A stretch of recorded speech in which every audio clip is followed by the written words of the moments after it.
அனைவருக்கும் வணக்கம். சுவிஸ் ஊடக மையம் சார்பாக இந்த ஊடக சந்திப்பை நடத்துவதை நாங்கள் மிக்க மகிழ்ச்சி அடைகிறோம். எங்கடபடியல் சைவர் 2 சுவிஸில் பிரம்மாண்டமான நடக்கிற ஏற்பாடுகள் நடைபெற்று வருகிறது. அந்த வகையில் இந்த ஊடக சந்திப்பை மேற்கொண்ட நோக்கம் தொடர்பாக இந்த ஒழுங்கமைப்பை மேற்கொண்ட கண்ணன் அவர்கள் கருத்து. அனைவருக்கும் வணக்கம். எங்கடபடியல் பாகம் 2 ஐரோப்பிய சுற்றுலா. எங்களுடைய இலங்கை நாட்டிலிருந்து எங்களுடைய கலைஞர்கள் எங்கடபடியல் என்று சொல்லி எங்களுடைய தமிழ் ஈழக் கலைஞர்களை ஐரோப்பிய மண்ணுக்கு ஒரு பெரு சுற்று ஏற்பாடாக என்னுடைய சிறு முயற்சியை ராப்சிலோன் அணியினர் ஏற்றுக்கொண்டு அதன்படி அவர்களுடைய ஆசை என்று இல்லாமல் எங்களுடைய புலம்பெயர் நாட்டு மக்களுடைய ஆசையை நிமித்தமாக கிட்டத்தட்ட 5 நாடுகளுக்கு மேற்பட்ட நாடுகளை நாங்கள் தெரிவு செய்திருந்தோம். அதில் நோர்வே நாடு முதலாவதாகவும், 2வது நாடு பிரான்ஸையும், 3வது நாடு ஹொலண்டு நாங்கள் ஒரு ஏற்பாடு செய்திருந்தோம். அது தற்காலிகமாக அதில் ஏதோ ஒரு இடைஞ்சல் தவிர்க்கப்பட்டது. அடுத்தது ஜெர்மனியில் முதல் முறையாக பெரு வெற்றியோடு நடந்து இப்போ அது 4வது நாடாக சுவிஸ், அதுவும் கடைசி நாடாக சுவிஸை நாங்கள் வரும் ஏப்ரல் மாதம் 11ஆம் தேதி சனிக்கிழமை 5 மணிக்கு சொலத்தூன் மாநிலத்தில் வளமையாக எல்லாருக்கும் தெரிஞ்ச நாட்டிய மயில் மன்றமாகிய விவர்ணா அரங்கத்தில் மீண்டும் எங்கடபடியலை மிக கெனதியான மேடையில் ஏற்றுவதற்கு சுவிஸ் மக்கள் தயாராக இருக்கின்றன. இதில் சுவிஸ் ஊடக மையத்தினருக்கு எங்களுடைய பெரிய நன்றி கடனை நாங்கள் தெரிவிக்கணும்னு சொன்னால், போன முறையும் எங்களுக்கு அதற்கான ஆதரவை தந்து மக்களிடையே ஒவ்வொரு வீடுகளுக்கும் அதை கொண்டு சென்ற கடமையில் இந்த முறையும் தாங்கள் செய்யணும்னு கேட்டதில் உங்களை நாங்கள் சந்திக்கிறதில் பெரும் மகிழ்ச்சி அடைகிறோம். அந்த வகையில் 2வது வாய்ஸ் நீங்கள் சுவிஸ் மண்ணுக்கு நிகழ்ச்சிக்கு வந்திருக்கிறீர்கள். எப்படி உணர்றீர்கள் இந்த தருணத்தை? முதல்ல தமிழுக்கும் இங்கே வந்திருக்கிற மீடியா நண்பர்கள் மற்றது அனைவருக்கும் வணக்கம். எங்கடபடியல் 2.0ன்றது ஒரு சுவிட்சர்லாண்டில் நடந்த எங்கடபடியல் ஒன்று எங்களுக்கு இன்னும் அதிக வலுவையும் ஒரு நம்பிக்கையும் கொடுத்தது சொல்லலாம். என்னால் இங்கே நடந்த கான்சர்ட்டை பற்றி தான் ஒரு 2 கிழமையாக எல்லா வலைத்தளங்களையுமே பேசுபொருளாக மாறிச்சுது. சுவிட்சர்லாந்து நடந்த எங்கடபடியல் அது மாதிரி பரிசில். ஸோ அதனால் எங்களுக்கு எங்கடபடியல் 2ன்றது செய்யணும் என்று நாங்கள் முன்வரைகளில் முதலாக நாங்கள் அணுகினதும் சுவிட்சர்லாண்டில் தான். இங்கே கண்ண மாவட்ட கேட்கல நாங்கள் செய்ய போகிறோம் எங்கடபடியல் 2.0 டூர் செய்ய போகிறோம் நினைக்கல. உடனே அவரும் அதுக்கு முன்மரம் அவர் தான் இதுக்கு பெரிய ஒரு முன்மரமாக நின்றால், அதை விட எங்களுக்கு கிடைச்ச ஒரு பெரிய பலம் என்று சொல்ல போனால் இங்கே இருந்த மக்கள் ஒரு பெரிய ஒரு பாரியளவிலான ஒரு நம்பிக்கையும் ஒரு சப்போர்ட் அவரோட அன்பும் தான். ஸோ இந்த எங்கடபடியல் 2.0 உருவாக்கம் மக்கள்கிட்ட இருந்து படித்தது தான் நான் பார்க்குறேன்.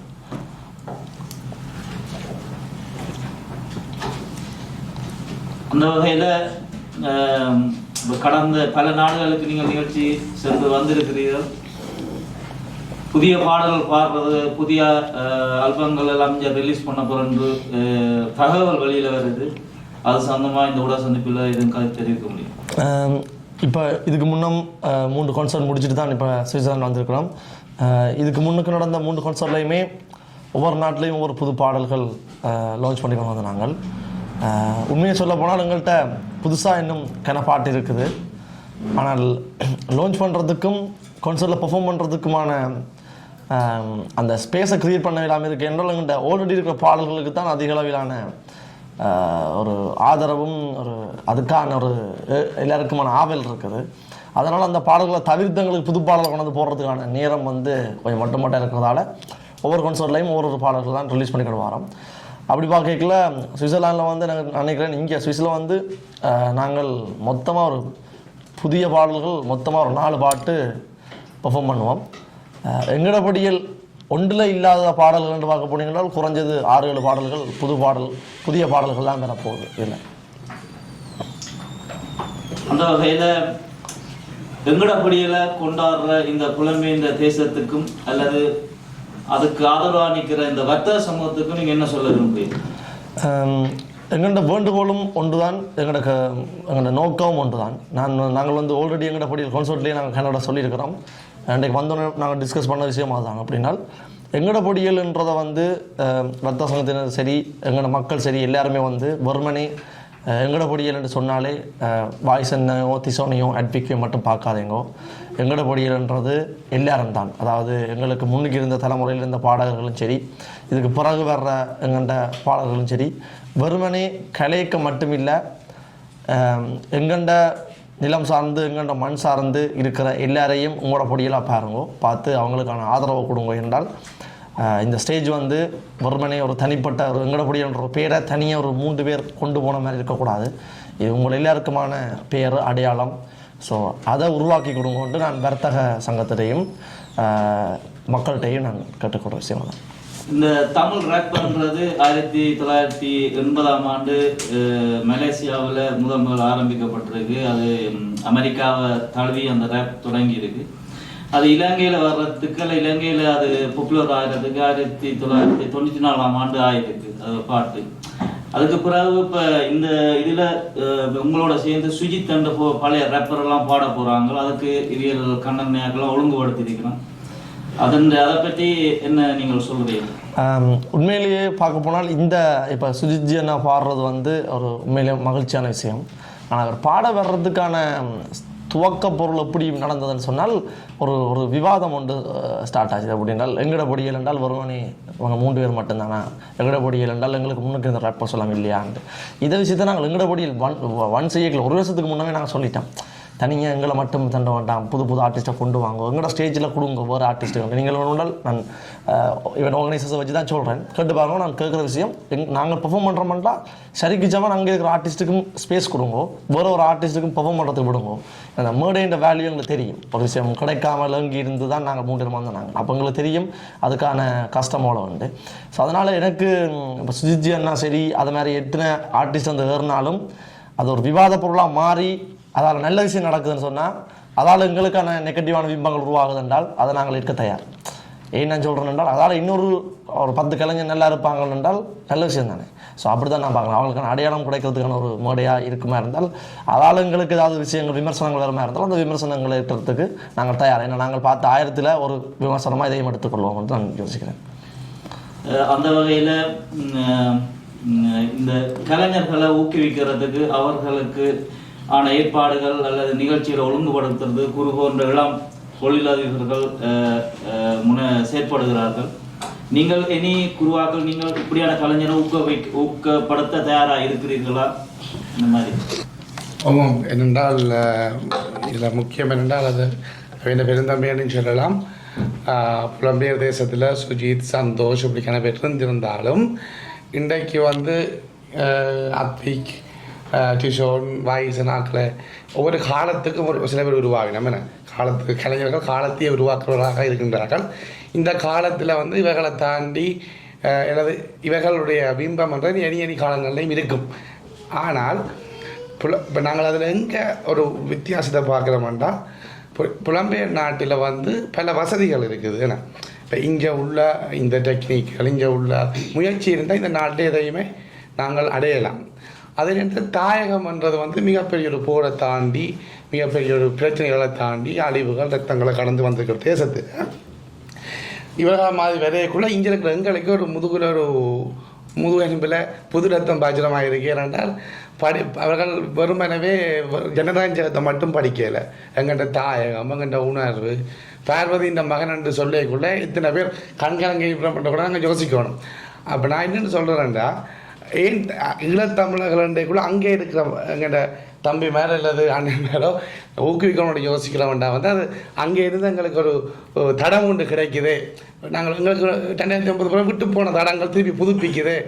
எத்தனையோ விதைகள் போயிருக்குது. அதில் ஒரு விதை வந்து சரியான விதையாக வந்து விதிச்சமாகக்கூடாத இயக்கம் என் போன்றவர்களுக்கு இந்த நாட்டில் இருக்குது. இப்போ அந்த நேரத்தில் வந்து அங்கே இருந்து கொண்டு வரைக்குள்ள அதுக்காண்டி எல்லாரையும் சொல்லுவாங்க. இந்த பிள்ளை யாருன்றாலும் முன்னுக்கு வரணும், தொழிலில் முன்னுக்கு வரணும், கலையில் முன்னுக்கு வரணும், எங்கே முன்னு வரணும். அந்த இடத்துல வந்து நாங்கள் எங்களால் முடிஞ்ச விடயங்களை எங்கெந்த அளவுக்கு உட்பட்டு செய்கிறதுக்கு காத்து கொண்டிருக்கிறோம். அப்போ அதில் இன்றைக்கு என்ன ஒரு வெடித்த நிலத்திலிருந்து ஒரு சீறி வந்த ஒரு புலம்புகளாகத்தான் நாங்கள் பார்க்கணும் உள்ளேருந்து வரைக்கும் இல்லை. இன்றைக்கு இப்போ உதாரணத்துக்கு எனக்கும் இறை நம்பிக்கைக்கும் சரியான அப்பாற்பட்ட ஒரு விஷயம். ஆனால் இன்றைக்கு ஒரு இந்த முருகன் பாட்டு ஒன்று வந்தால் போல அதை நான் காலில் கொண்டு போகிறேன். அந்த என்ன சொல்லுவான் எது இந்த நேரத்தில் நகர்த்தணும்ன்ற டெக்னிக்காகவே தெரிஞ்சிருக்குது. அதை எல்லாரும் கையாளணும் என்பது கையாளணும். நிச்சயமாக நல்ல முயற்சிகளுக்கு பிறகு நிற்போம். நல்ல எண்ணங்கள் இருக்குது. இப்போ எல்லோரும் கலைஞர்கள் தைக்கணும், வளர வேண்டிய கலைஞர்கள் சில பேர் தைக்கணும். அதில் வந்து இவர்கள் ஊக்குவிக்கப்பட வேண்டிய சமூக சிந்தனையோட சில பொருட்களோட சில விஷயம் வருகிறபடியா.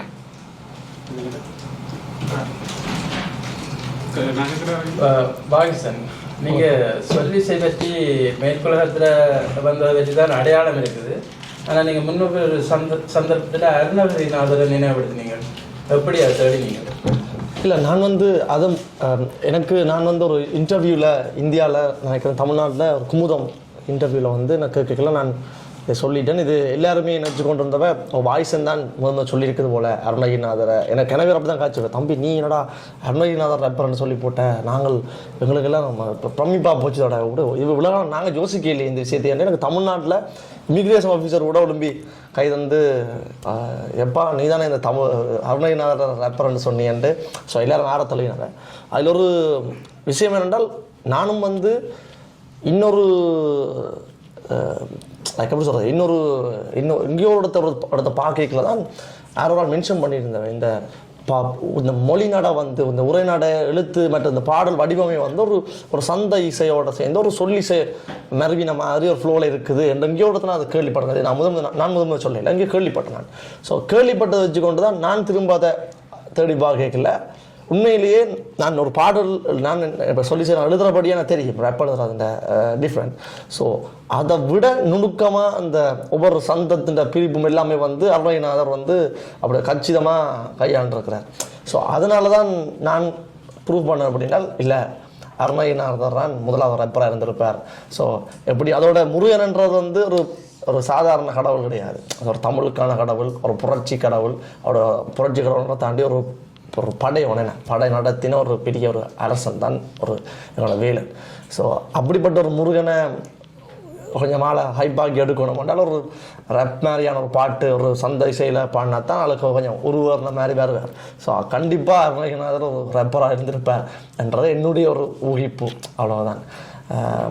அது மாதிரி இப்போ அண்ணன் முதல் ஒரு கேள்வி கேட்டார், அதை நான் மிஸ் பண்ணதுக்கு வான் சொல்லணும்னு நினச்சிட்டு இந்த சொல்லி இப்போ ரீசனாக நான் பாரிஸ் போயிருந்தேன். பாரிஸ் போயிட்டு ஒரு கடையில் மஞ்சள் ரசம்லாம் சாப்பிட்டு கேட்கல திடீரென்று ஒரு அண்ணன் வந்திருந்தவர். அப்போ முதல் நான் வளமையாக ஒரு வந்து என்னோட கதைச்சிட்டு போகிற ஆள் மாதிரியே ஓகே கதைச்சாச்சு. அதை கடந்து அடுத்த விஷயத்துக்கு போவோம் வந்து வலிக்கிறதுக்குள்ள அவர் கதைக்க ஸ்டார்ட் பண்ணேக்கல அவர் கதைக்கிற வசனமே ஒரு மாதிரி பாட்டு மாதிரி எனக்கு தோண வலிக்கிட்டது. வெங்கட படியல் முதல் இருந்து காய்ச்சவங்க படியல் கொஞ்சம் டயர்டாகி சொல்லிட்டாங்க நீ வெளியாக வாண்டு போயிட்டாங்க. ஆனால் எனக்கு கதைக்க ஸ்டார்ட் பண்ண அப்புறம் தெரிஞ்சுது அவர் ஒரு சொல்லிசை கலைஞன். நீங்கள் சொன்ன மாதிரி 80ஆம் ஆண்டு கலைஞனுக்கு முதல் பட்ட கலைஞன். எனக்கு 70ஆம் ஆண்டு 75-76 ஆள் ரன் பண்ணியிருப்பார் ஒரு சின்ன பொடியனா. இப்போ அவருக்கு வயசு கிட்டத்தட்ட ஒரு 60-65 வயசு இருக்கும். அவருடைய தன்னை வெளியில் காட்ட விரும்புகிறாங்கல்ல, தன்னுடைய காலம் முடிஞ்சுது, நீ என்னுடைய பாடல்களை பாவிச்சுக்கொள், என்னுடைய வசனங்களை யூஸ் பண்ணிக்கொள்ளன்னு சொல்லி போட்டு 2-3 ரப்ப பாடைகளை தான் நான் ஜோதிச்சேன். அடையாளம் காணப்படாத எங்கள்ட தாயகத்தில் இருந்து எங்களோட தமிழ் சொல்லிசை கலைஞர்களும் கன பேர் இருந்திருக்கணும். நாங்கள் வெளியில் தெரிஞ்சாக்களை மட்டும்தான் கொண்டாடுறோம். ஸோ அதனால் இந்த வெங்கட பொடியல்ன்றது வந்து வெறுமனே ஒரு கான்சர்ட் மட்டுமில்லை, ஒரு புரட்சி என்று நான் இந்த விஷயத்தை பார்க்குறேன். நினைக்கிறேன் உங்களோட அப்பா அருள் பெறன் ராசையா. அப்படி ராசையா வந்து என்னுடைய அப்பப்பா, அவர் இப்போ இறைவனோடு சேர்ந்துட்டார். ஸோ அப்பப்பா சொல்லிடல ஒரு ஒரு ஒரு ஒரு விருட்சம் உருவாகணும் என்றால் அதுக்கு விதை வேணும், விதை மட்டும் இருந்தால் காணாது, அதுக்கு நீர் வேணும், மொழி வேணும், ஸோ அதுக்கான ஊடகங்கள் வேணும். ஸோ அப்படி ஒரு விஷயத்தில் எங்களுடைய ராசையான்றவர் வந்து ஒரு விதைக்கு வளர்கிறதுக்கு தேவையான ஒரு நீர் மாதிரி. ஸோ அதனால தான் நான் ராசையான்ற பேரை எங்களோட ஃபேமிலி எல்லாருமே கூட வச்சுருவேன். எங்களுக்கு சொல்கிற இலக்கியங்கள்லேருந்து நான் சில பாடல்கள் இருக்கிற வசனங்கள் கூட அவர்கிட்ட இருந்து அவர் சொல்கிற பாடல்கள் இருந்து கேட்டு வச்சுருந்த 2-3 விஷயங்களும் நான் பாட்டுகள் இருக்கிறேன். அதோட என்னுடைய அப்பாண்ட பேரை என்னுடைய மகன் யூஸ் பண்ணுறது எனக்கு பெருமை, என் அப்பாண்ட பேரை என் பொடியன்னு சொல்கிறான்ன்றது. ஸோ என்னுடைய அப்பாவுக்கு வந்து நான் சேர்க்குற பெருமை எப்படி என்றால் என் அப்பாவை பெற்ற பேரை என் பேரில் அடமொழியாக வச்சுக்கிறதுன்னு நான் நினைக்கிறேன். ஸோ நல்லது. உங்களோட 2 பக்கத்தில் இருக்கிறார்களும் ஒருவர் நல்ல புத்தகங்கள் நிறைய வாசிப்பார், இன்னொரு ஆள் ஆங்கிலத்தில் கல்வி 2 பேரும் என்ன நினைச்சிங்க? அவங்க சொல்லுங்க. நான் வந்து ஃபஸ்ட்டாக வந்து எனக்கு வாய்ஸன் அண்ணா தான் எனக்கு தெரியும். ஸோ வாய்ஸன் அண்ணா வந்து நான் ஒரு பாட்டு செய்ய போகிறேன், நீ அதில் நடிக்கிறியா அப்படின்னு சொல்லி கேட்க தான் ஓகே நான் செய்கிறேன்னு சொல்ல தான். அப்போ தான் வாய்ஸன் எனக்கு அறிமுகமானது. வாய்ஸன் எனக்கு முதலே தெரியும், ஆனால் வாய்ஸன் எனக்கு அவ்வளோ க்ளோஸ் இல்லை, சும்மா டியூஷனில் படித்த மாதிரி தெரியும்.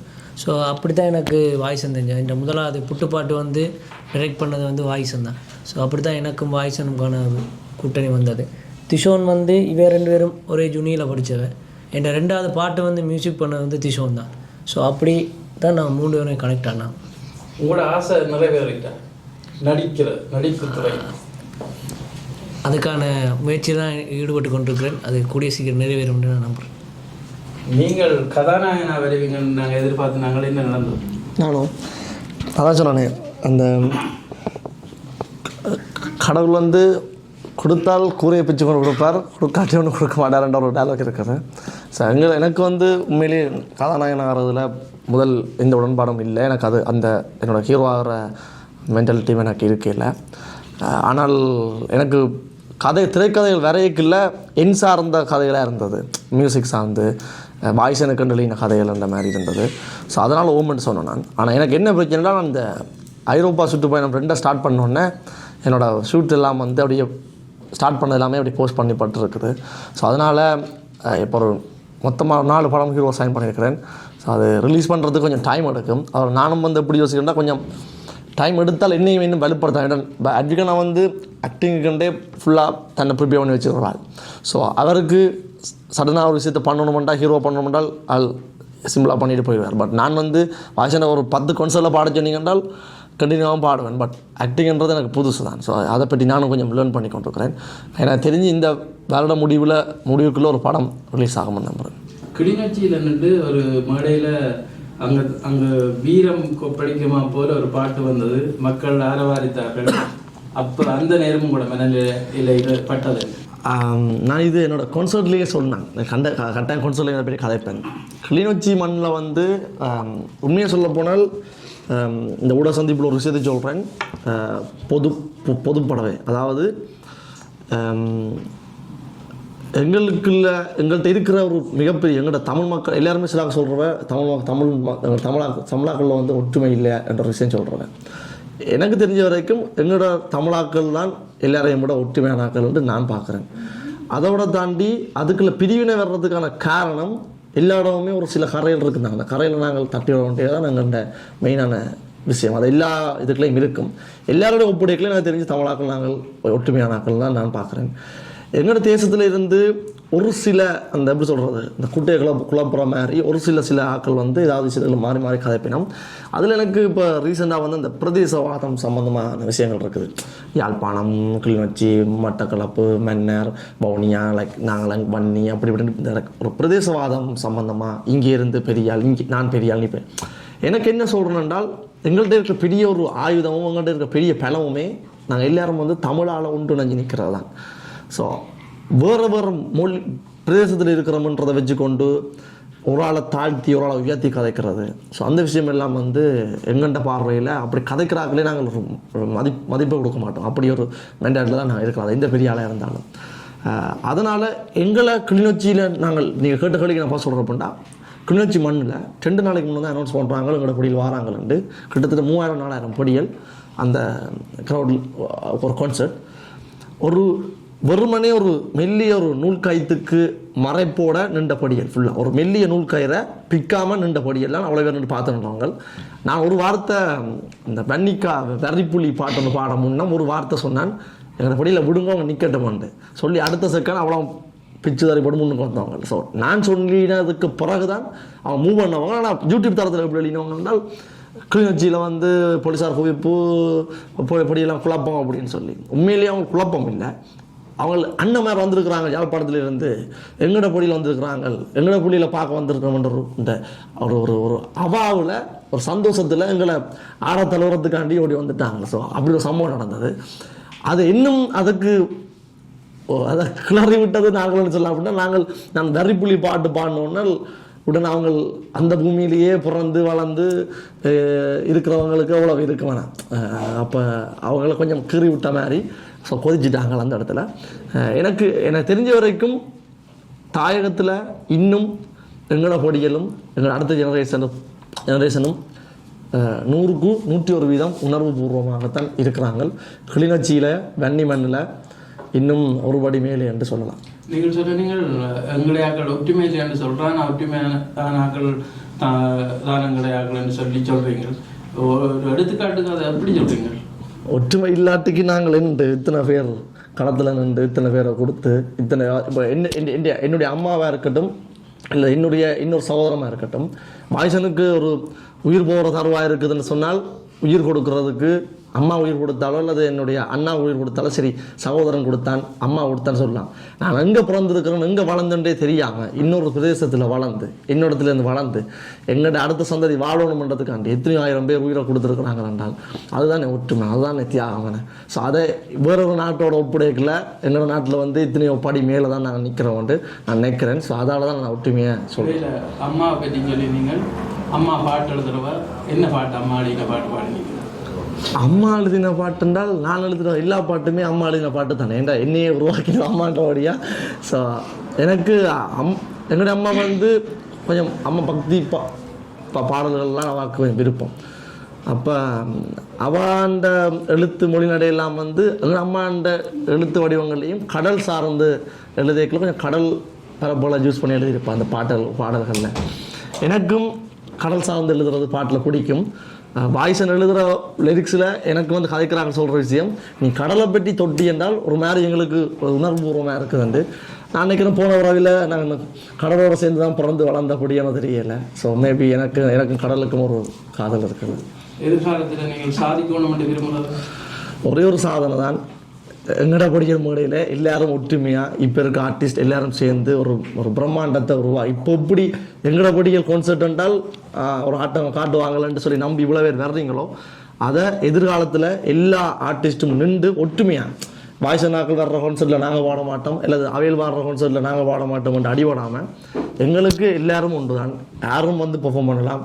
எங்களுக்கு இது ஒரு களமாக தான் பார்க்குறோம். ஸோ அதனால் நாங்கள் இப்போ வாய்ஸன் வளர்ந்துட்டாங்க, இவங்க பெரிய ஆக்கள் ஆகிட்டாங்க, எங்களை மதிக்கமான அப்படியும் கிடையாது. நாங்கள் சின்ன கீழே இருக்கிறோம், எங்களோட பெரிய ஆக்கள் பெர்ஃபார்ம் பண்ண எங்களுக்கு பயமண்டு அப்படியும் கிடையாது. இந்த தளம் எல்லாருக்குமானது. உரிமையோடு எடுத்து கேளுங்கோ, எங்களோட ஈவென்ட்ஸ் ஆக்கிட்ட கேளுங்கோ. அப்படி யாரும் தளமூல தர மறுத்தா நேரடியாக எனக்கு எழுதலாம். வாய்ஸனில் எனக்கு கான்சர்ட் உங்களோட பெர்ஃபார்ம் பண்ண எனக்கு முடியலை பண்ண போகிறேன்ட்டு அதுக்கான வாய்ப்பை நானே உருவாக்கி தருவேன். எங்கள்ட ட்ரீம்ன்ட்டு சொன்னால் எங்கள்ட நோக்கமும் எங்கள்ட ஆசையும் எங்களுக்கான ஏதோ ஒரு விஷயங்கள் அடையாளங்களை உருவாக்கி கொண்டிருக்கணும், அடுத்த சந்ததிக்கு எங்களோட விஷயங்கள் போய் சேரணும்ன்றதான். ஸோ அதான் எங்களோட நோக்கம், அதான் எங்களோட கனவு. என்னர்கள் என்னென்றால் போராட்டம் படம் தொடர்பான ஆடியோ உங்களோட இந்த நிகழ்ச்சியில் வெளியிட காத்திருக்கு. சொந்தமாக இதுவும் இந்த சந்திப்பில் தகவல் தெரிவிக்க முடியும். போராட்டம் ஈழத்தில் உருவாக்கி கொண்டிருக்கிற படம். இந்த படத்தில் நான் பாட்டு எழுதியிருக்கிறேன். முதல் ஒரு பாடலில் ஒரு சின்ன சொல்லினா இப்போ ஒரு முழு பாடல் எழுதியிருக்கிறேன், பாடியிருக்கிறேன். அந்த பாடல் சுவிஸில் தான் லான்ச் பண்ண பயணம் நினைக்கிறேன் படத்தில் பாடலே. போராட்டம் ஐபிசி ப்ரொடக்ஷனால் திரு கந்தையா பாஸ்கரனால் உருவாக்கப்பட்டு ரீகன் கதாநாயகன் நடித்து பூவன் அவர்கள் இசையமைத்து அதில் தம்பி வாய்ஸனுடைய தன்னுடைய குரலால் ஒரு முழு நீள பாடல் வர்ற எங்கட பொடியல் மேடையில் முதலாக ஒரு ஐரோப்பிய நாட்டில் எங்களுடைய நாட்டில் உருவாக்கப்பட்டிருக்கிற படத்தை நாங்கள் ஒரு இசைப்பேழையாக வெளியிடாமல் ஒரு இசைப்பேழையில் வார ஒரு பாடலை எங்கட மேடையில் நாங்கள் வெளியிடுறோம். இவருக்கு 2 நாளைக்கு முதல் தான் அந்த தகவலும் தெரியும். என்னன்னு சொன்னால் திரு கந்தையா பாஸ்கரன் எங்களோடும் எங்களுடைய இளைஞர்களுடைய கலைப்பயணத்திலையும் பெரிய பங்காற்றி கொண்டிருக்கார். அவரை என்னுடைய வேண்டுதலுக்காக இந்த மேடையில் அந்த பாடல் நாங்கள் கட்டாயம் வெளியிட எனக்கு விருப்பம் நீங்கள் தருவீங்கன்ற கேட்ட பொழுது அதை ஒரு ப்ரொடக்ஷன் கம்பெனி உரிமையாளர் இல்லாமல் நட்பின் ரீதியாகவும் அதே நேரத்தில் புலம்பெயர் நாடுகளுக்கு வந்து அந்த பாடல் வந்து சேரணும். அதுவும் தம்பின்ற பாட்டு வந்து அந்த மேடையில் வந்து கனதியா அந்த மேடை இன்னும் ஒரு புதிய பாடலை இவர்கள் இப்போ கடந்த பரிசில் நடந்த நிகழ்ச்சியிலே ஒரு பாடல் வெளியிட்டிருக்கேன். இப்போ வர்ற எங்கட நிகழ்ச்சியில் ஒரு புதிய பாடலை வெளியிடணும்னு சொல்லி எங்களுடைய ஆசையின் நிமித்தமாக அந்த பாடலை எங்கள்கிட்ட தந்திக்கினேன். அதை மிக பிரமாண்டமாக அந்த அந்த நிகழ்வில் ஒதுக்கி அந்த பாடலை வெளியிடுறதுக்கு தயாராக இருக்கிறோம். அதே போல் வாய்சன் சொன்ன கருத்து எங்களுடைய பொடியல் எங்களுடைய கலைஞர்கள் இது ஒரு சஞ்சலமான ஒரு நல்ல நீரில் இருக்கிற பாசி மாதிரி தான் அந்த அந்த சின்ன சின்ன சலசல்கள். வெகு விரைவில் இப்போ முதல் படியாக வந்து ஃப்ரான்ஸில் வந்து ஒரு ஒற்றுமை ஒரு குடையின் கீழே ஒரு சேர் கலைஞர்கள் சேர்ந்திருக்கிறார்கள். வெகு விரைவில் எங்களால் முடியாட்டியும் ஏதோ ஒரு ரீதியில் எங்களுடைய பங்களிப்போட ஈழக்கலைஞர்கள் ஒற்றுமையான ஒரு மேடையில் கட்டாயம் வந்து எங்களுடைய மக்களுக்கான தங்களுடைய கலைப்பயணங்களை மிக சிறப்பாகணும். என்னென்னா நான் எல்லா கலைஞர்களோடையும் தொடர்புபட்டிருக்கேன். அதில் பேர் குறிப்பிட தேவையில்லை. கிட்டத்தட்ட உலகளாவிய ரீதியில் மக்கள் மனதில் குடியிருக்கிற எக்கச்சக்கமான கலைஞர்களோடு நான் தொடர்பில் இருக்கிறபடியாக அவர்கள் எல்லாருமே ஒரு குடையில் ஒரு ஒரு ஒரு இன்றைக்கு ஒரு நாளைக்கு இப்போ இது 2வது தடவை நாங்கள் எங்களுடைய முயற்சியாக இந்த நிகழ்வு நடத்துகிறோம். 5 வருடத்துக்கு இடையில் கிட்டத்தட்ட 50 வெற்றி கலைஞர்கள் மேடையில் இருக்கிற ஒரு காலம் வந்து சேரும். அது ஒரு தருமை அங்கே ஒரு சின்ன சின்ன சலசலப்புகள் மனஸ்தாபங்கள் இருக்கும். அதெல்லாம் கலந்தறியப்பட்டு அந்த மேடை வந்து நாங்கள் அமைச்சு அந்த இடத்துல வந்து மக்களுக்கு முன்னால் கொண்டு வந்து அவையில் நிறுத்துறது எங்களுடைய பெரிய ஒரு கடமையாக அதை பயன்படுத்தி வெகு சீக்கிரம் அதை கொண்டுருவோம். இந்திய பெரிய கலைஞர்கள் என்று சொல்லி நாங்கள் இங்கே கொண்டு வந்து எத்தனையோ பெரிய முதலீடுகளை கொண்டு வந்து ஏற்கனவே அவர்கள் பிரபலமானவர்களை கொண்டு வந்து பிரபலமாக்க வேண்டிய அவசியம் என்னுடைய இல்லை எங்களுடைய நிறுவனங்களுக்கு தேவையில்லாத நிலையில் எங்களுடைய கலைஞர்களுக்கான அடுத்த கட்ட பெரிய நிகழ்வுகளை ஏற்பாடுகள் நடந்து கொண்டிருக்கிறது. அது வரும் வருடம் அது ஒரு கட்டத்துக்கு தாண்டி போகும்போது ஒரு 5 வருடங்களில் நீங்கள் உங்களுடைய பத்திரிகையாளர் கேட்ட மாதிரி அவலா கலைஞர்கள் ஒரு குடையின் கீழே வர்ற காலம் வந்தே சேரும். சரி, அதை நான் இந்த முதலாம் கேள்வியாக கேட்கறதுக்கு வந்ததுதான். ஏனென்றால் விஜயந்தன், பார்வதி சிவாதம் அம்மா, மற்றது கோகுல நாக்கள், சுகுமாரன் நாக்கள் எல்லாம் விரிக்கினேன். அவையிலையும் இணைச்சு ஒரு பரந்துபட்ட ஒரு கலந்த ஒரு நிகழ்வாக இருந்திருக்குமா இருந்தால் மேலும் சிறப்பாக இருந்திருக்கும். அதுக்கு நிகழ்வு ஏற்பாட்டாளர்கள் அடுத்த முறை நீங்கள் ஒரு நிகழ்வு செய்ய அது சாத்தியப்படுமா? நிச்சயமாக. நீங்கள் கேட்ட கலைஞர்களில் வந்து முக்கியமாக ஜெயா சுகுமாரன் அவர் சுயினமாக காரணமாக தன்னுடைய இசைப்பயணத்தை தொடராத நிலையில் இருக்கிறார். கந்தபுஜேந்தன் இந்த போன வருடம் வருவதாக இருந்தார், வர முடியவில்லை. அதே இதில் பார்வதி சிவாவுடைய நிலைமை எல்லாருக்கும் தெரியும். இந்த பெருங்கலைஞர்கள் எங்களுடைய மண்ணின் பெருங்கலைஞர்கள் போற்றப்பட வேண்டியவர்கள், பெருமைப்பட வேண்டியவர்கள், அவர்களை நாங்கள் கொண்டு வர வேண்டிய. ஆனால் அவருடைய வயது மூப்பு காரணமாக இந்த நாட்டுக்கு நாங்கள் இறக்கியதாக இருக்குது. ஆனால் அதை போல அதை தழுவிய எத்தனையோ இப்போ நீங்கள் பேர் குறிப்பிட்ட மாதிரி உதாரணத்துக்கு கடந்த கிழமை ஒரு சமூக வலைத்தளங்களில் பிரபலமான காங்கிரஸ் பிரபலமாக கொண்டு ஒரு ஒரு ஒரு காத்தான் கூத்து பாடகர் ராசன் அண்ணா அவருக்கு கூட நான் தொடர்பு கொண்டு கேட்டிருந்தேன். அடுத்த வருடம் உங்களை கோகுலன் மூலமாக இலங்கையின் வடக்கு மாகாணத்தின் கலைஞர்களுடைய சங்கத்தலைவர் தம்பி கோகுலன் சாந்தனன் எங்களுடைய தேசப்பாளர் சாந்தனனோட மகனன் போன முறை வந்திருந்தார். இந்த முறை அவர் வர்ற 6ஆம் மாதம் அவருக்கான நிகழ்வு, அதனால் அவர் வரையலாம் இருந்தது. அவர் ஊடாக நாங்கள் அவரை கேட்கும்போது கட்டாயம் நிச்சயமாக அப்படி நாங்கள் தேடி இப்போ தானே சமூக வலைத்தளங்கள் வடிவாக எங்களுக்கு அடையாளம் தர்றதுக்கு ஒவ்வொரு மூக்குமுடல்லையும் வந்திருக்கிற கலைஞர்கள் அடையாளம் தர ராசனண்ணாவை நான் நேரடியாகவே அண்ணன் வார வருஷம் உங்களுக்கான இந்த கோணமாமலை எங்கள் பெருந்தலைவன் அந்த பாட்டை வந்து நீங்கள் எங்கட மேடையில் பாடணும்னு சொல்லி அவரும் பெரும் மகிழ்வோடு வந்து அதை சொல்லியிருக்கிறார். தான் கட்டாயம் அவர் ஒரு அண்ணாவியார். அந்த அண்ணாவியாரை கூட நாங்கள் தேடி கொண்டு வந்து இந்த புலம்பெயர் நாடுகளுக்கு கொண்டதற்கான முயற்சியை இல்லை, கட்டாயமாக வெற்றிகரமாக செய்தே முடிப்போம். அதில் முயற்சி இல்லை, வெற்றிகரமாக செய்து முடிப்போம். ராசனா போல எத்தனையோ இலைமறைகாயாக வந்து வடக்கு மாகாணத்திலேயோ கிழக்கு மாகாணத்திலேயோ எங்களுடைய தமிழ் பிரதேசங்களில் இருக்கிற கலைஞர்களை கொண்டு வர ஏற்பாடுகளையும் அதே நேரத்தில் வெற்றிகரமாக செய்து முடிப்போன்ற நம்பிக்கை இந்த நேரத்தில் உங்களுக்கு சொல்கிறேன். மற்றது நிகழ்வு ஏற்பாட்டாளர் உங்களோட வர்த்தகர்கிட்ட ஒரு கேள்வி இருக்கு. என்னென்னால் இப்போ கலை ரீதியாக ஆக்களை கூப்பிடல ஆக்கள் வரைவினும் பார்க்கணும். இலக்கியம் சார்ந்த எங்களோட இலக்கிய படைப்பாளிகளை கூப்பிட்டு சந்திச்சு அவைகளை முன்னேற்றத்துக்கு ஏதாவது திட்டம் இருக்காங்க? இப்போ உதாரணத்துக்கு வெட்டி செல்வியா, வாசு முருகவேல், அகர முதல்வன் என்று எங்கள்கிட்ட ஒரு பெரும் காத்திரமான இலக்கிய இந்த முன்னுக்கு இருக்கிற சயந்தன் முதல்ல என்ன கூப்பிட்டு இல்லை அது ஒரு பெரிய எனக்கு ஒரு பெரிய ஆதங்கமாகவே இருக்குது. ஏன்னா அவங்க வரலாறு எழுதி கொண்டு இருக்கிறாங்க, நல்ல காத்திரமான படைப்பு இருக்கிறாங்க. எங்கள்கிட்ட ஒரு பெரிய ஒரு கூரை ஒன்று இப்போ உருவாகி இருக்குது.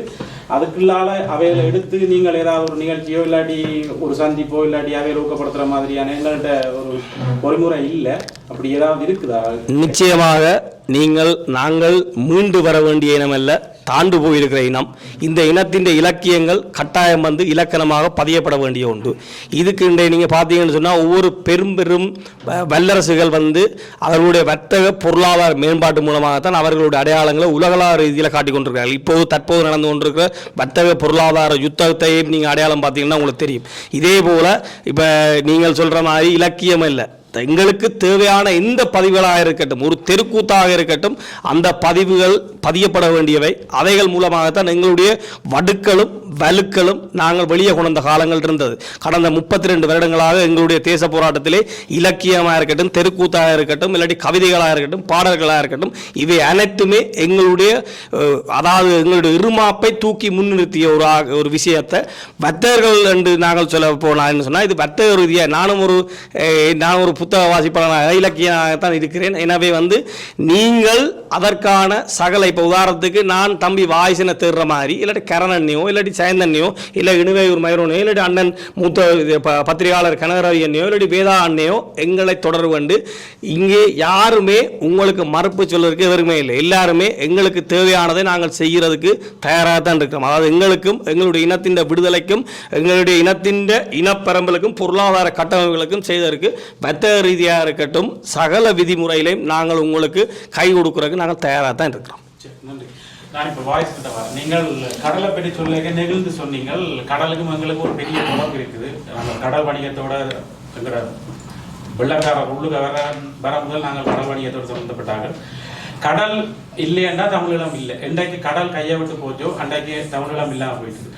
நீங்கள் புலம்பெயர் தேசத்தில் இருக்கிற 2ஆம் தலைமுறை 3ஆம் தலைமுறையும் மிக இலவாக போய் சென்று அடைகிறீர்கள். இப்போ எந்த பிள்ளைகள் 8 வயசு 10 வயசு 2 பேரும் நான் வரப்போகிறோம் 2 விடாப்படியாக வந்திருக்கணும். நான் நினைக்கிறேன் கூட வலியவழியில் பார்த்த இதில் எங்களை வீடு குறைஞ்சது ஒரு 250 தடவை பார்த்துருக்கணும். அந்த பாட்டு எல்லா பாட்டையும் குறைஞ்ச. அப்போ எங்களோட அமைப்பு எங்களோட அரசு நிறைய நல்ல திட்டங்களை வச்சிருந்தது. நீங்களே அப்படியான நல்ல திட்டங்களை உங்களோட வரிகள் ஊடாக இந்த 2ஆம் தலைமுறையில்தான் கொண்டு போகக்கூடாது. உதாரணத்துக்கு தாலிரண்டு ஒரு அமைப்பு இருந்தது, குருகுலம் மண்டை இருந்தது, இது மாதிரி நிறைய விஷயங்கள் இருந்தது. அதை உங்களோட வரிகள் ஊடாக ஒரு அரசியல் மயப்படுத்துகிற மாதிரி அந்த கொண்டு போகிற நோக்கம் சிந்தனை இருக்கா? என்னென்று சொன்னால் இப்போ வெறுமனே தாயகத்தில் இருக்கிற பொடிகளுக்கு மட்டும் பிள்ளைகளுக்கு மட்டும் பாட்டு செய்யறண்டாலோ அல்லது உங்களை மாதிரியான லைக் ஆல்ரெடி இதை பற்றி தெரிஞ்சாக்களுக்கான பாட்டு செய்யறண்டால் நான் நேரடியாகவே புலமத்துவமாகவோ அல்லது எங்கள்கிட்ட விஷயங்களை டிரெக்டாக எழுதிட்டோ அல்லது அதை பற்றி மட்டுமே பாடிட்டு போயிடலாம். நீங்கள் சொன்னீங்கல்ல உங்களோட பிள்ளைகள் 2 பேரும் ஓடி வந்தது. ஸோ அவைகள் வர்றதுக்கு காரணம் வந்து அவைகளுக்கு தெரிஞ்சோ தெரியாமையோ முதல் என்னுடைய பாட்டை விரும்பினோம். அவைகளுக்கு அதில் என்ன சொல்லியிருக்குது என்ன சொல்லாதுன்றது 2வது. இந்த பாட்டை காதலிக்கணும். ஸோ நான் என்ன செய்யறேன்னு சொன்னால் ஒரு சொல்லி தெரியுமே குழந்தை பிள்ளைக்கு ஊசி உடைக்கல நோவாமல் போடணும் தெரியாமல் போடணுன்ற மாதிரி. ஸோ அப்படி தான் நான் முதல் செய்யலாம். முதல் வந்து அவைகள் எல்லாரையும் நான் என்ன கண்ட்ரோல் பண்ணணும். எல்லாருமே ஓகே அண்ணன் மாதிரி சொல்கிறேன் என்ன பாடுறாங்கன்றதை கேட்கணுமென்ற மைண்ட் செட்டை முதல் மாற்றணும். நான் அதுக்கு பிறகு தான் நான் அவைகளுக்குரிய இப்போ எப்படி சொல்லணுன்றால் நான் டாக்டர் என்றால் என் மறந்துருக்கு வந்திருக்கேன். ஓகே அவையில் ஃபர்ஸ்ட்டாக முதல் நான் சொல்கிறது ஓகே வேற என்ன நம்ப வைக்கணும் முதல். ஸோ அப்போ அவையில் முதல் என்ன பிடிக்க வைக்கணும். அதுக்கு பிறகு தான் நான் அதுக்கு மறந்து கொடுக்கலாம். ஸோ நான் என்ன யோசிக்கிறேன்னால் முதல் அவையில் நம்ம பிடிக்கிறதுக்கு இப்போ எனக்கு பிடிக்கிறதுக்குரிய காலம் தான். எல்லாரையும் முதல் நான் பிடிச்சா பிறகு தான் அவைகளுக்கு விஷயத்தை சொல்லலாம். எடுத்த வச்சுக்க நான் விஷயத்தை சொல்லணும்னு வலிக்கிட்டேன் என்றால் ஒன்றுமே நடக்காது. என்ன வாய்ஸ் சொல்ல வரதுன்னு தெரியாது, என்ன நடக்க போகணுன்னு தெரியாது. ஸோ அப்படி இருந்தும் நான் என்னுடைய பாடலுக்கு உலகம் நினைக்கிறேன். மறைமுகமாக கணக்கு விஷயங்களை கொண்டு வந்துருக்கிறேன். நீங்கள் சொன்ன மாதிரியான விஷயங்கள் அதை விட கணக்கு விஷயங்கள் நான் யோசிச்சு வச்சுருக்கிறேன். அதான் சொன்னேன் மறுபடியும் பாட்டு பாடுற மட்டும் நோக்கம் இல்லை. ஸோ கடல் என்றது எங்களுக்கு மிக மிக முக்கியமான ஒரு பகுதி. நீங்கள் அதை இன்னும் அதிகமாக நீங்கள் எடுத்து சொல்லலாம். அதில் என்றால் எல்லா பாடல்களையுமே மோஸ்ட் கடலை பற்றி யூஸ் பண்ணியிருப்பேன். இப்போ அடுத்த ஒரு ஜி பிராசன் அந்த பாட்டு ஏற்கனவே ஜி பிராசரோட ஒரு பாட்டு ரிலீஸ் பண்ணியிருக்கேன். அடுத்த பாட்டு ஒன்று வரப்போகுது. அது அந்த பாட்டு பாருங்க முழுதாக ஒரு அது நான் ஒஃபிஷியல் அனௌன்ஸ் பண்ண முடியாது.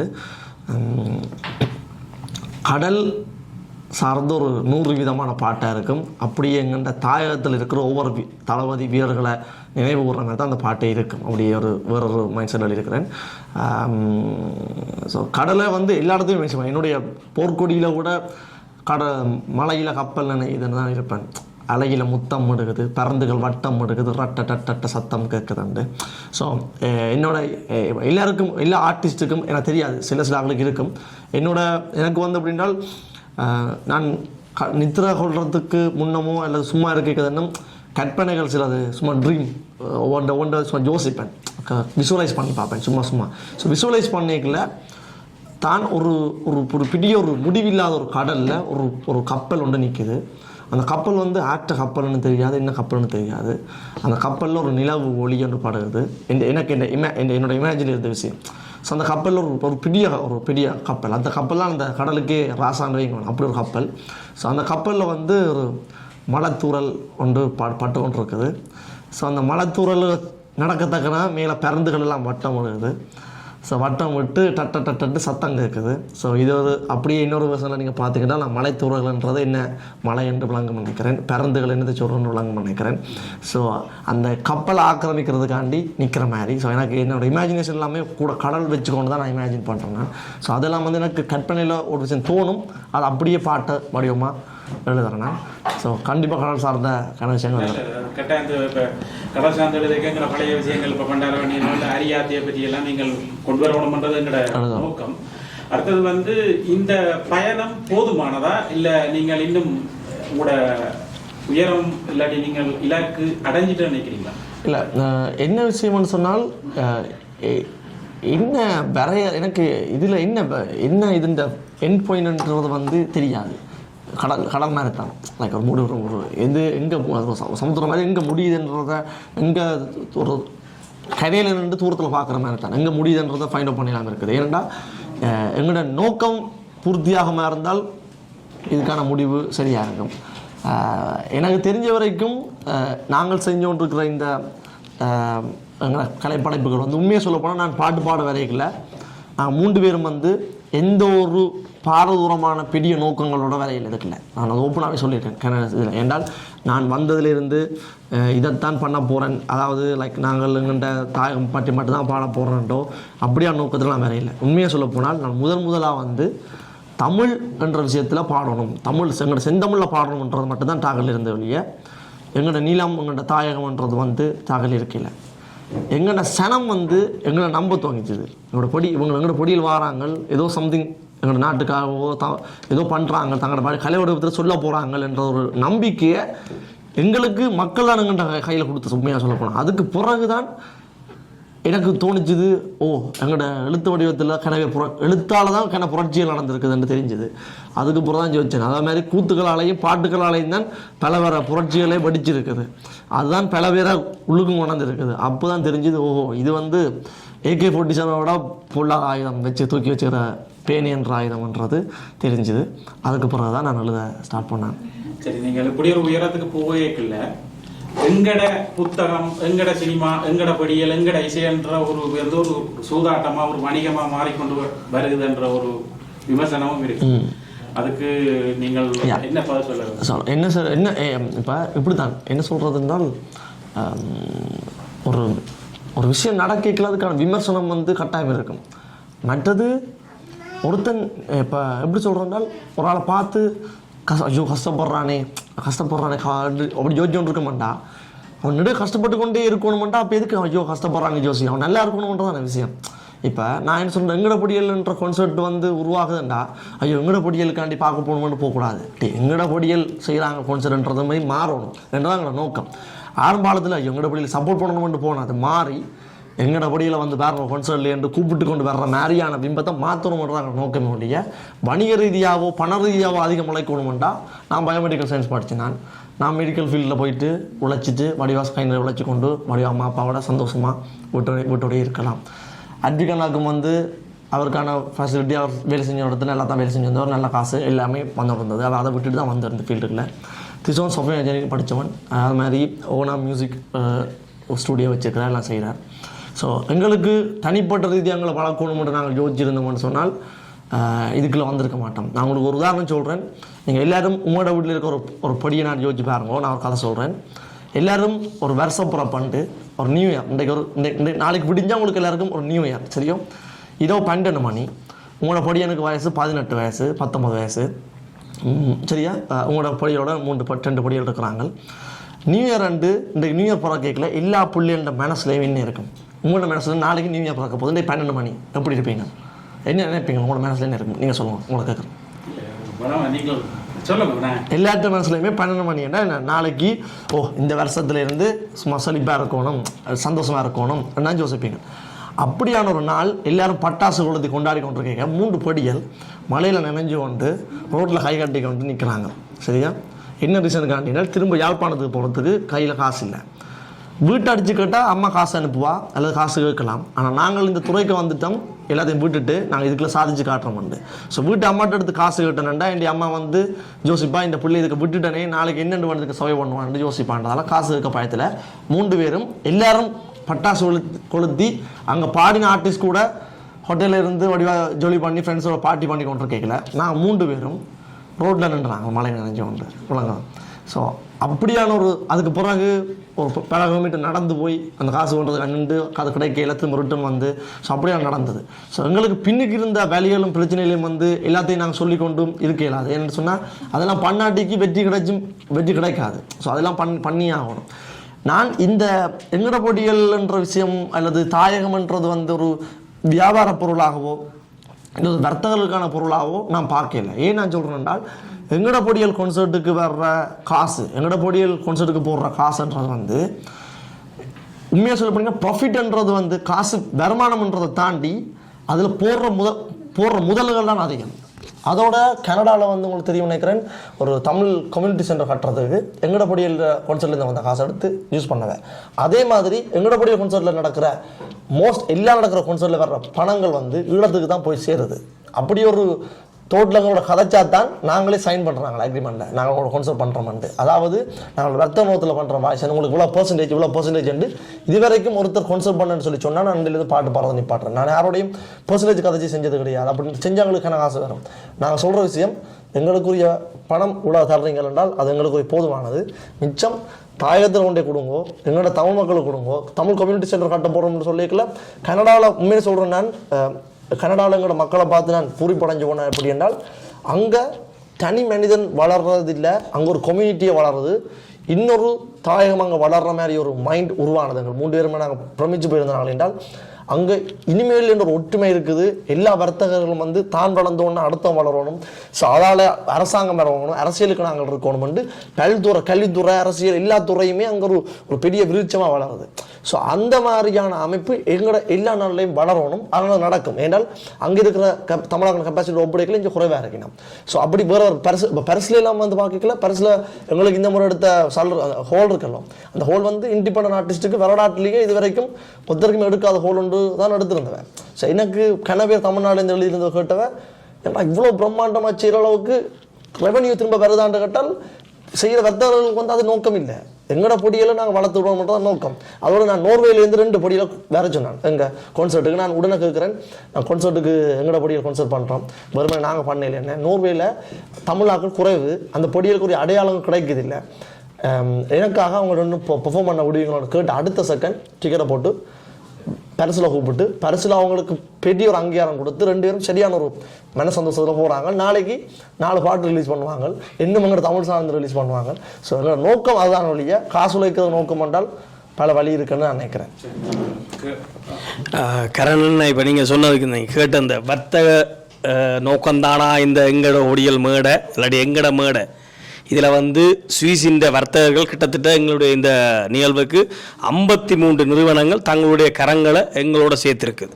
இதில் அவைக்கு எந்த ஆதாய பொருட்களும் இல்லை. இல்லாட்டி இதை நாங்கள் செய்கிற இந்த ப்ரொடக்ஷன் கம்பெனியாக இருக்கட்டும், இல்லாட்டி இதுக்கான உழைக்கிற எந்த மனிதர்களுக்குமே ஆதாயமற்று தான் நாங்கள் வேலை செய்ய வேண்டிய கடப்பாட்டில் இருக்கிறோம்னு சொன்னால் உங்களுக்கு எல்லாருக்குமே தெரியும். இதில் எல்லாருமே நீங்கள் பார்ப்பீங்க, மண்டபத்தில் எல்லாருமே இதில் நிகழ்வுகளை செய்தாக்கலாம். நீங்கள் கரணையாக இருக்கட்டும் எல்லாருமே நிகழ்வு முக்கியமாக இந்த வர்த்தகர்கள் இந்த நிகழ்வுகளை செய்யும்போது எந்த காலத்திலையுமே வியாபார லாப நோக்கமற்ற நிலையில தான் எல்லா நாடுகள்லையும் சுவிஸில் இந்த சுவிஸில் வந்து கிட்டத்தட்ட வந்து எங்கள்கிட்ட வந்து என்னோட நேரடியாக தொலைபேசி எடுத்து என்னோட விதண்டாவதப்பட்டாக்கள் கூட இருக்கிறேன். எங்களோட நிறுவனங்கள் உங்களுக்கு பங்களிக்கிறதுக்கு தயாராக இருக்கிறேன், நீங்கள் எங்களை தொடர்பு பண்ணலைன்னு சொல்லி.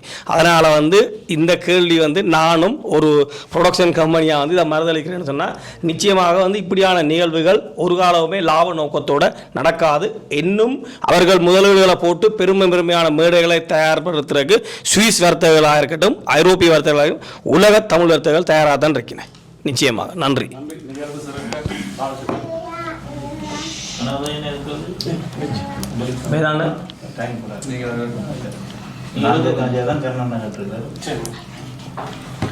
சரி, கடைசியாக அது கேள்வி. இன்னும் சில நாட்கள் இருக்கிறது எங்களுடைய டூருக்கு. இந்த மக்களுக்கு ஒரு பகிரங்கமான செய்தி என்ன சொல்றீங்க? இதுவரைக்கும் ஐரோப்பாவில் நடந்த கான்சர்ட்டில் வந்து நான் 2.0 ஸ்டார்ட் பண்ணும் வரைக்குமே, அதுக்கு முதல் நடந்த கான்சர்ட் வரைக்குமே நான் எல்லா இடமுமே கதைச்ச விஷயம், சுவிஸில் வந்து உண்மையை சொன்ன மாட்டீர்கள் கிட்டத்தட்ட 2 நிமிடங்கள் வந்து கதைக்க விடாமல் கரகோஷம் கேட்ட ஒரு மேடை என்றால் சுவிஸ் மேடை தான். உண்மையாக சொல்கிறேன். ஏன்னு சொன்னால் என்ன நான் கொன்சர்ட்டில் பாடேக்கில் நான் ஒரு போருக்கு போகிற ஆள் மாதிரி ஒரு மைண்ட் செட்டில் நிற்கிறேன். நான் கண்கலங்கிற ஒரு மைண்ட் செட்டில் நிற்கிறேன். எங்களே கண்கலங்க வச்ச மோடை சுவிட்சர்லாந்து மோடை. உண்மையாக சொல்ல போனால் லாஸ்ட் நடந்த கொன்சர்ட் வந்து அப்படி ஒரு சந்தோஷத்தையும் ஒரு மகிழ்ச்சியும் கொடுத்தது. காரணம் எங்கள்ட மக்கள் கொடுத்த சப்போர்ட் தான். எங்களுக்கு நீங்கள் கட்டாயம் வாங்கோ அல்லது எங்களை பொடியலுக்காண்டி வாங்கோன்றது கேட்குறத தாண்டி கான்சர்ட்டுக்கு வந்து பாருங்கோ. எங்களோட பொடியல் முதல் இருந்ததை விட ஏதாவது மாற்றம் இருக்குதா, ஏதாவது செஞ்சுருக்கிறாங்களா, இல்லை சேம் அதே மாதிரி தான் இருக்கிறாங்களான்றது நீங்கள் வந்து பார்த்தா தான் தெரியும். ஸோ வந்து பாருங்கன்றது தான் எங்களோட கேள்வி. நிச்சயம் இந்த முறையும் உங்களோட இந்த நிகழ்ச்சி மிகப்பெரிய பிரம்மாண்ட வெற்றியோடு தான் திரும்புவீர்கள். நன்றி. நன்றி.